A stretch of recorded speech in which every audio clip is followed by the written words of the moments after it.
Hi friends, welcome to our channel కమ్మనైన రుచులు. ఎప్పుడు రొటీన్గా తినే స్నాక్స్కి కాస్త భిన్నంగా మంచి టేస్టీగా క్రిస్పీగా రెస్టారెంట్లో దొరికేలాంటి టేస్ట్తో ఇంట్లోనే ఈజీగా గోబీ 65ని ఎట్లా ప్రిపేర్ చేసుకోవాలో చూపించబోతున్నాను.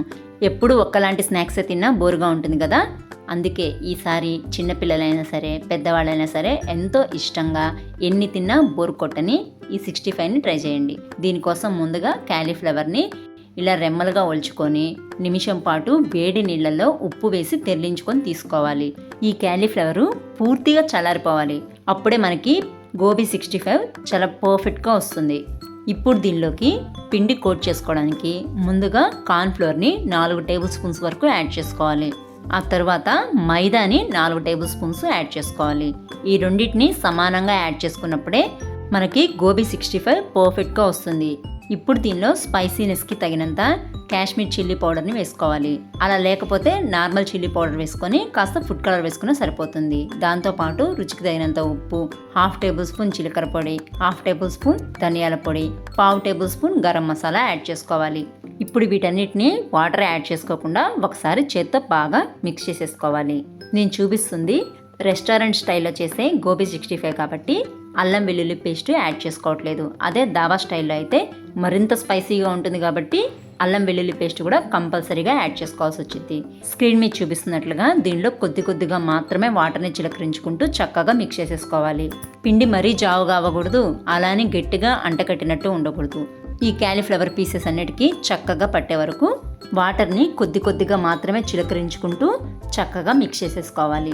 ఒకవేళ పొరపాటున వాటర్ ఎక్కువగా అయిపోయి జావగా అనిపించిందంటే మళ్ళీ 1 టేబుల్ స్పూన్ మైదా, 1 టేబుల్ స్పూన్ కార్న్ఫ్లోర్ యాడ్ చేసుకోవాలి. అంతేగాని అలా పలుచుగా వదిలేయకండి. అలా వదిలేయడం వల్ల మరీ చక్రాల్లాగా క్రంచీగా వస్తాయి గోబీ 65. కాబట్టి ఖచ్చితంగా పిండి కన్సిస్టెన్సీ సరిగ్గా ఉన్నప్పుడే ఈ గోబీ 65 పర్ఫెక్ట్గా వస్తుంది. ఇప్పుడు ఈ పిండి క్యాలీఫ్లవర్కి అంతా చక్కగా మిక్స్ అయిపోయింది కదా, దీన్ని మూత పెట్టేసి ఒక పావు గంట సేపు పక్కనుంచేయాలి. అప్పుడే మనకి లోపల వరకు మసాలాలన్నీ పట్టి 65 మంచి రుచిగా ఉంటుంది. పావు గంట తరువాత దీన్ని మళ్ళీ ఇంకొకసారి బాగా మిక్స్ చేసేసుకోవాలి.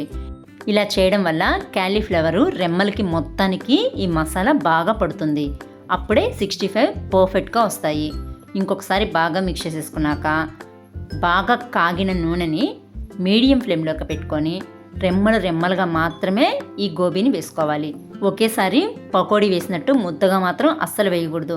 ఇలా రెమ్మలుగా వేసినప్పుడే ఇవి పర్ఫెక్ట్గా లోపల వరకు చక్కగా ఫ్రై అవుతాయి. ఇవన్నీ వేయడం పూర్తయినాక మళ్ళీ మంటని తిరిగి హై ఫ్లేమ్లోకి యాడ్ చేసుకోవాలి. కొద్దిసేపు దీన్ని కదపకుండా ఒక 2-3 నిమిషాల పాటు ఇట్లా హై ఫ్లేమ్లో చక్కగా ఫ్రై అయినాక అప్పుడు మాత్రమే వీటిని గరిటతో కొద్దిగా కదుపుకొని ఇంకొకసారి బాగా మిక్స్ చేసేసుకొని అన్ని వైపులా సమానంగా కాలేటట్టుగా చూసుకోవాలి. వీటిని ఫ్రై చేసేటప్పుడు కూడా తొందరగా అయిపోవాలన్న ఉద్దేశంతో మరి బాండీలోకి కిక్కిరిసి వేయమాకండి. అలా వేసామనుకోండి ఈ క్యాలీఫ్లవర్ రెమ్మలన్నీ ఒకదానికొకటి అంటుకుపోయి దగ్గరగా అయిపోయి మళ్ళీ వాటిని విడదీసినప్పుడు పైన లేయర్ అంతా కట్ అయిపోయి వీటి షేప్ పాడైపోతుంది. కాబట్టి 65 చక్కగా రెమ్మలుగా మాత్రమే ఉండాలి. అలాంటప్పుడు బాండీకి కాస్త వెళ్తిగానే ఫ్రై చేసుకోండి. మనం తయారు చేసి పెట్టుకున్న గోబీ రెమ్మలన్నీ ఇలా చక్కగా ఫ్రై చేసుకోవాలి. ఫైనల్గా మీకు ఇష్టమైతే కాసిన జీడిపప్పును వేయించుకోవాలి. లేదంటే జీడిపప్పు వరకు స్కిప్ చేసేసి పొడవుగా కట్ చేసి పెట్టుకున్న 2-3 పచ్చిమిర్చి చీలికల్ని కూడా వేసి సన్నని మంట మీద ఫ్రై చేసుకోవాలి. హైలో పెట్టామనుకోండి వెంటనే మాడిపోతాయి. కాబట్టి సన్నని మంట మీద వీటిని చక్కగా ఫ్రై చేసుకున్నాక వీలైనన్ని కరివేపాకు రెమ్మలు, అంటే కొంతమంది కరివేపాకు ఎక్కువగా ఇష్టపడరు, అలాంటి వాళ్ళైతే జస్ట్ 1-2 రెమ్మలు వేసుకోండి. బాగా ఇష్టంగా తినే వాళ్ళైతే 4-5 రెమ్మలైనా వేసుకొని చక్కగా క్రిస్పీగా అయ్యేంత వరకు ఫ్రై చేసి పెట్టుకున్న క్యాలీఫ్లవర్ రెమ్మల్లోకి యాడ్ చేసేసుకున్నామంటే అచ్చం రెస్టారెంట్ స్టైల్లో ఉండే గోబీ 65 తయారైపోతుంది. ఫస్ట్ టైం చేసినా సరే పర్ఫెక్ట్గా వస్తుంది. వీడియో నచ్చిందా? అయితే లైక్ చేయండి, షేర్ చేయండి. ఇలాంటి మరిన్ని రెసిపీస్ కోసం ఛానల్ని సబ్స్క్రైబ్ చేసుకోండి. Thanks for watching.